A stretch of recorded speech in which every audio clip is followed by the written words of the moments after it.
Titanic अपने दिनों के सबसे पॉपुलर जहाज़ों में से एक था और लोग अभी भी 14 अप्रैल 1912 को हुई भयानक घटना को याद करते हैं। वैसे तो हम में से ज़्यादातर लोग टाइटैनिक मूवी देखे ही होंगे, तो आज आपको टाइटैनिक के ऐसे रोचक तथ्य और अनोखी फैक्ट्स बताएंगे जिससे आपके रोंगटे खड़े हो जाएंगे। So let's start. टाइटैनिक उस समय का सबसे लंबा जहाज़ था, जिसकी लंबाई 269 मीटर थी, जिसे बनाने में 15,000 वर्कर्स को 24 महीने का समय लगा था। 31 मई 1911 को जब इसका उद्घाटन हुआ, तब 1 लाख लोग टाइटैनिक को देखने के लिए एकत्रित हुए थे। उस समय फर्स्ट क्लास का टिकट $4,375 था, जो आज करीबन $1 लाख के बराबर है।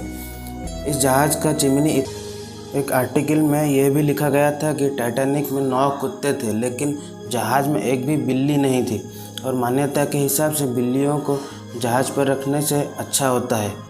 कई साल बाद एक जहाज़ के नियंत्रक ने कहा कि जहाज़ लाने के बाद दूरबीन जिस बॉक्स में रखा गया था, उस बॉक्स की चाबी किसी के पास नहीं था, वरना दूरबीन के इस्तेमाल करके टाइटैनिक को दुर्घटना से बचाया जा सकता था।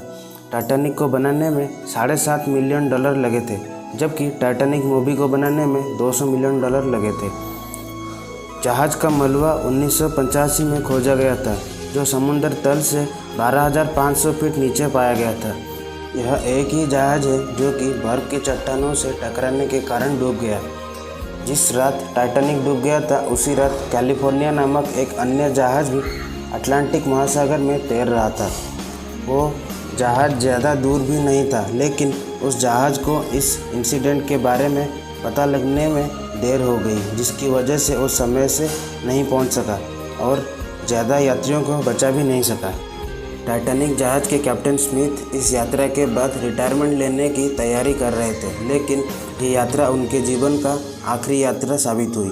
टाइटैनिक जब डूब रहा था, तब उसके 2 टुकड़े हो गए थे और ये दोनों टुकड़ों में 600 मीटर की दूरियां है, लेकिन साइंटिस्ट अभी तक स्पष्ट रूप से नहीं जान पाए कि जहाज़ के 2 टुकड़े कैसे और क्यों हुए। दोस्तों, वीडियो अगर थोड़ी सी भी अच्छी लगी हो तो प्लीज़ यार लाइक कर देना और चैनल को भी सब्सक्राइब कर लेना।